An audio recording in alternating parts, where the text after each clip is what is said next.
Hello everyone! Welcome back to my channel. This is your host, Marian DC, and once again, Chef ang serye tayo. Ang ating lulutuin sa araw na ito ay, nakikita niyo, broccoli. Napakasimple, broccoli soup. Low carb broccoli. Yan. So, main ingredients natin syempre, broccoli. Tapos, meron pa tayo nito. Ito yung mga, alam niyo yung mga sanga-sanga ng broccoli. Ayan. Wala tayong sasayangin. So, ito ay ating lulutuin din. Meron tayong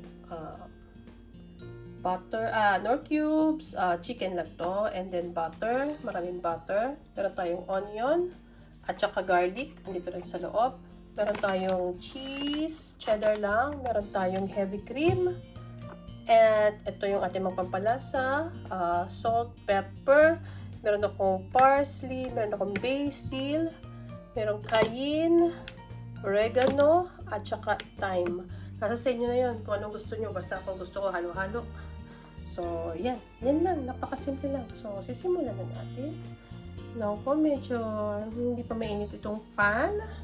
So, ayusin ko lang muna itong aking ayan. Ayan. At kukuhanin ko na ang aking mahiwagang sandok. Dahil tayo ay magluluto na. Ano ba sandok ang gagamitin ko? Ito na lang tayo. Mas maganda. Mas gamay ko to. So, mainit-init na. Yan. Actually, itong broccoli soup na to, ito yung parati kong niluluto nung naglo-low carb diet ako. So, sobrang nakakatulong siya talaga. Kasi mataka akong kumain, so might as well eat yung mga low carb para hindi ako talagang tumataba, tabang-taba. Kaya lang, yun nga, nung pumayat ako, parang naman ako. Tamad-tamara naman ako. Nung napakain ako ng mga carbs na sobrang na-miss ko, ayun, kain. Ayan, hello, what you want? Ay, we have sausage roll nandun sa microwave. Yun na lang ang kainin mo. Initin mo. Ayan, meron tayong commercial. Wait lang. Oh, yan. Mainit na. Lagay natin ang ating butter. Yan. Butter. Pwede rin oil, but I choose butter. Then, lagay natin ang ating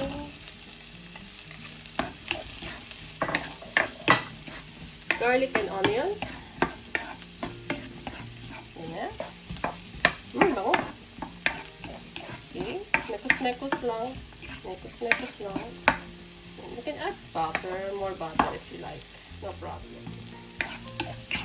Napakadali lang nito. Napakasarap nito talaga. Sobra.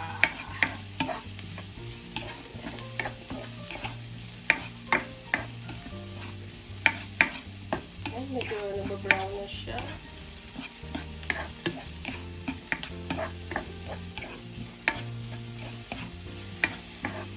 Bango. Then, we will add this. Ito yung broccoli stock. Yung mga dahon-dahon, ay mga branch. Wala ka talagang sasayangin. So, yan. You can add more butter or but I will add na lang. I will add oil. Yeah, pati lang. Extra virgin olive oil. Yes. So, after nito, lalagay natin yung mga spices natin. Lagyan natin salt. Kunti lang. Bahala na kayong after. Konting basil. Yan. Ganyan lang. Tapos may parsley.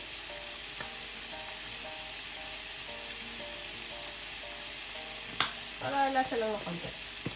Ayan. Konti time. Ito lang. Hindi ko naman gano'n dinadamihan. Pero, I like oregano. So, ilagyan ko ito ng oregano. Yan. Yung oregano.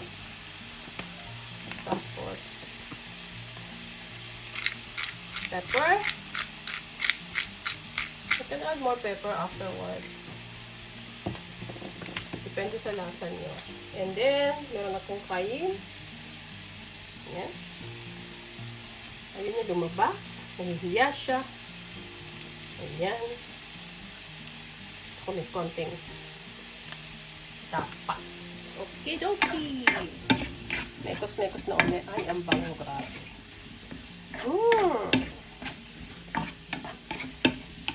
After nito,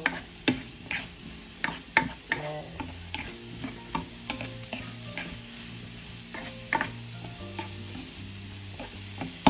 Yan. I-add naman natin ang ating chicken cubes. And then, mag-a-add tayo ng water afterwards para palambutin natin itong mga sanga-sanga ng broccoli na ito. Yan. Last. Add tayo ng water. Add lang natin yung tubig. Yan.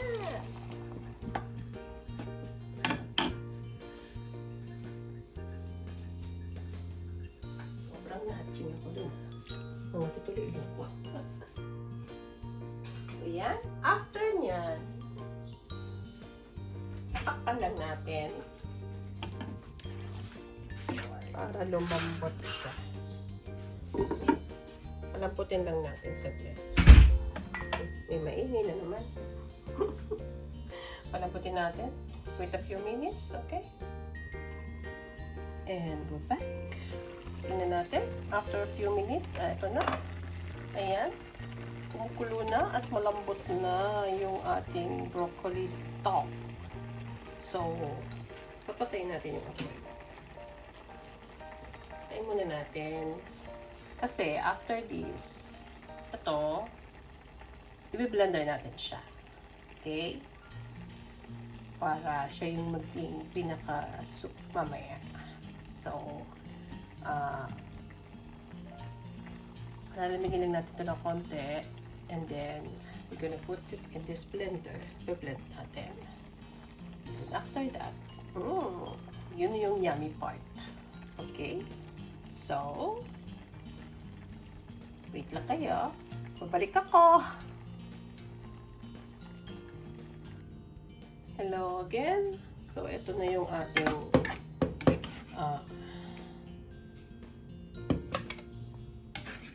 broccoli na sanga-sanga. At ilalagay ko na dito, ayan, dito sa blender. Ayan, i-blend natin siya.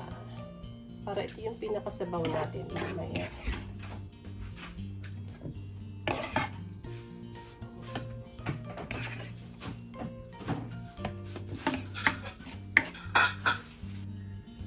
Ayan na. So, eto na. Andito na lahat. Ayan na. Gagawin naman natin ngayon ay ating i-blend. Blender natin ito hanggang sa smooth creamy siya.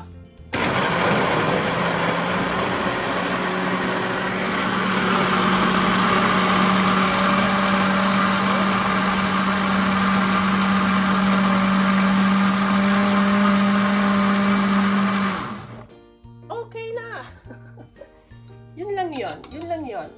Smooth and creamy. And then, anong susunod?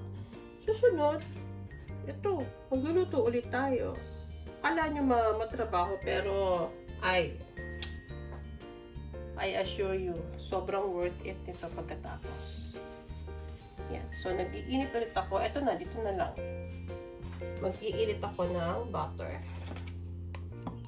Kailangan mas maraming butter. So, meron pa akong isa pang butter na ganito kalaki. Nakahanda yan. Tapos,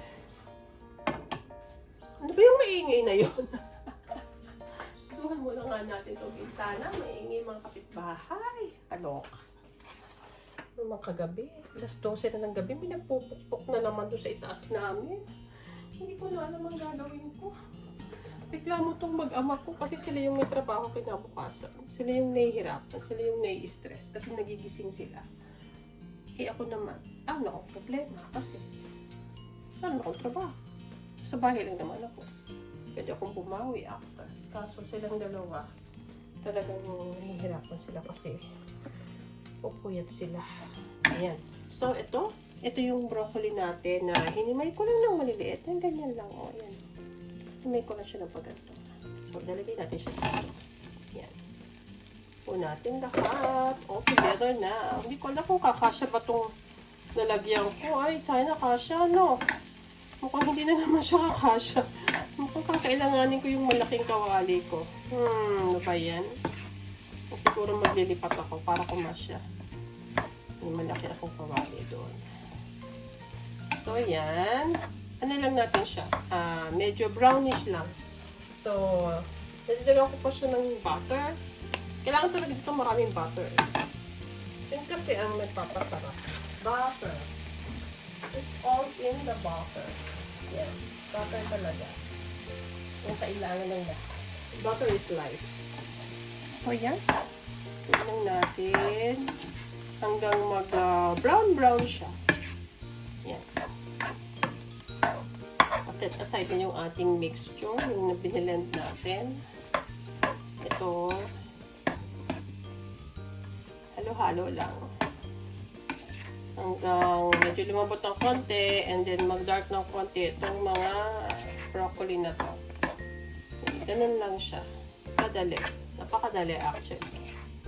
At napaka-worth it pagkatapos. Pag naluto na, pag kinain nyo na, ay naku. Yung tipong kain ka ng kain pero hindi ka nagigilty. Kasi alam mo healthy yung kinakain mo. Hindi naman talaga siya actually low carb na low carb. Kung strict low carb ka, hindi ganun.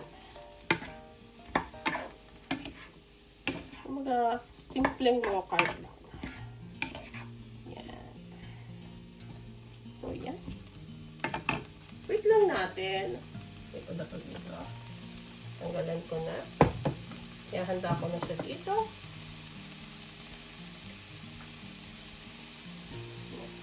Napaka-yummy! Ayan lang. Siyempre, hinay-hinay sa broccoli. Lalo na yung may mga uric kasi mataas ang protein ito. At saka, higpit itong magpakabag. Same din ng ano ba yung isa? Yung kasi itong mga gato kasi mabilis itong magpakabag. Pero syempre, worth it naman kasi masarap. Okay lang kabagin. Lalagyan na lang ako ng panghaplas. Panghaplas at yan. Yan. So, yan. Kita nyo maya-maya medyo brownie-brownie na siya. Medyo mga golden-golden na siya. So, wait lang natin. Actually, meron ako ditong pinapalambot na na bacon. Nag-airfry ako ng bacon kasi napakasarap niya kasama ng bacon. After. Itong broccoli soup na to. Bacon talaga ang pinapartner ko dito.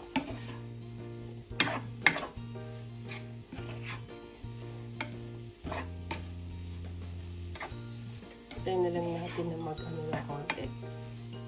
Mag-dry na tong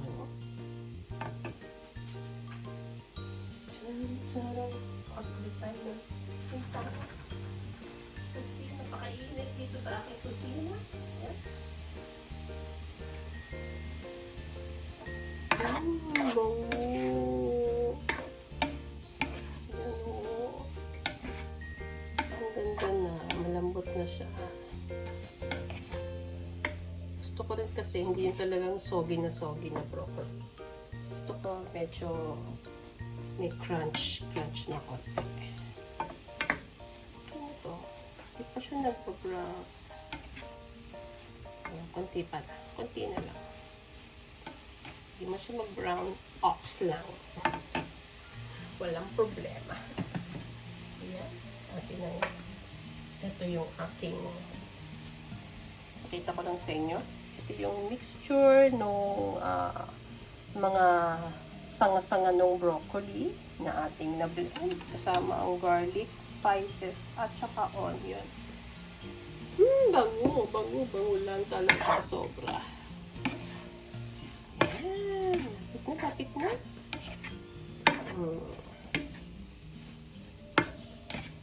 Ayan na. Medyo medyo nagtagal kasi may konting water kanina. So, okay lang to. Dark na siya. Matinis sa kusina ko. Diba? Kung kung kakasya ba to. Kung papalitan ko pa ba ng kawali. Pero bahala na si Batman.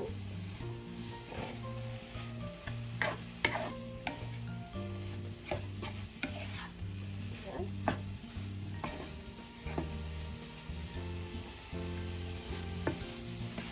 Pwede na ite.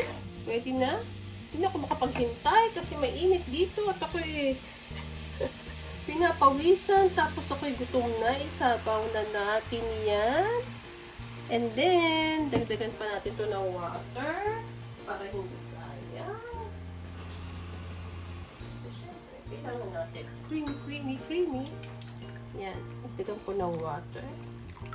Huwag namang masyadong madami kasi magiging runny na siya kung masyadong marami water na ilalagay. Pero since nalagyan ko pa siya ng cheese at saka heavy cream, okay lang maglagay pa ng water. Depende na lang sa inyo yun. Kayo nang magtansya. So, ito, ano pa siya? So, pwede ko pa siya lagyan ng water. Yes. Tingnan mo sa iyo doon para madami kang sabaw. So, ayan. Kumukulo na. Okay lang yan. Ganyan lang water. Ayan. Gusto nyo, lagyan nyo pa ng pampalasan nyo. Bahala na kayo. But since meron itong Knorr chicken cubes, hindi ko na siya lalagyan. Kasi tiyak namang malasang-malasa na siya. Ayan. So, ang sunod natin ilalagay is itong na-stress ako. Marami ko imisin. Cheese. Marami na naman tayong linisin dito. Yan. Kung kumulo na, lalagyan natin ng cheese. Meron ako dito tira-tira cheese. Cheddar cheese lang. Ganyan lang. Oops, ayan na. Ito ay natural na fresh milk. From natural fresh milk. Kaya medyo mahal to compared to sa ibang mga cheddar cheese. Yes. Okay. So, ano to? Tutunawin lang natin yung cheese. And then, lagyan natin siya ng heavy cream after. Yan. Para mas masarap, syempre. Diba? Ayan. So, iwan na lang natin muna siya. Pakulo na natin ng konti, ha? Hello! Ayan. Kumukulo na siya. Hinaan natin yung apoy. Hinaan ko na yung apoy kanina. So, ito naman, lalagyan ko siya ng heavy cream. Kunti lang. That's it. Tansyahan lang. Alam mo lang. Winogtan siya. Yung ingi na yun ay nag-air fry ako ng bacon. Para pang dito. So, ito. I'll let it simmer lang for 2 minutes and then okay na to. Hintayin ko lang maluto yung bacon. Okay? After, I'm excited. I am hungry. So, wait nyo. Tayo ay mag-taste test. And we're back. So, ito ang ating finished product. At ito, hinintay ko pa kasing maluto itong bacon na in-air fry ko na medyo nasunog na. At maingay na naman. Hindi ko alam kung anong nangyayari sa building namin. Ayun, nag-shoot na siya. Oh, crispy na crispy. Nice. Okay. Tagalagay ko lang siya dito. Yan. Nag-air fry ako ng 3 bacon. Yan. Pagpasensyahan nyo na maingay yung building namin. Siguro nagtetest sila ng fire alarm. I'm not sure. Ayan. Ayan na nga. Sobrang ingay! Dali nga. Ayan na. Balik ako. Ang ingay ng building namin. Kasi nagtetest yata nga ng fire alarm. Kaya ganun. So, eto na. Kita nyo naman. So, yummy ang aking bacon. Ayan, crispy na crispy at muntik nang masunog talaga siya. So, medyo malamig na yung soup ko. Ayan, ayan na naman. Ano ba? O, ayan, tikman na natin. Ayan, bon appetit.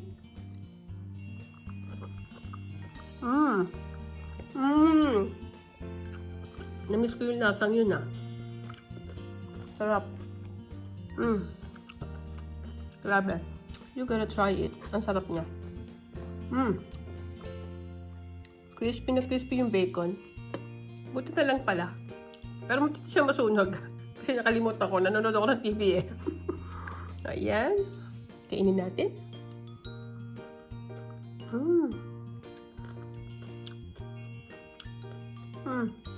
Grabe. Ano, ubusin ko na to ha. Paano? Salamat sa inyong panonood. Ito na ulit ang ating, yan. Low carb broccoli soup with bacon. Yan. I hope nag-enjoy kayo. Salamat sa inyong panonood. Napakaingin ng building namin. Pasensya na. So, okay, magpapaalam na. Hanggang sa muli. Paalam!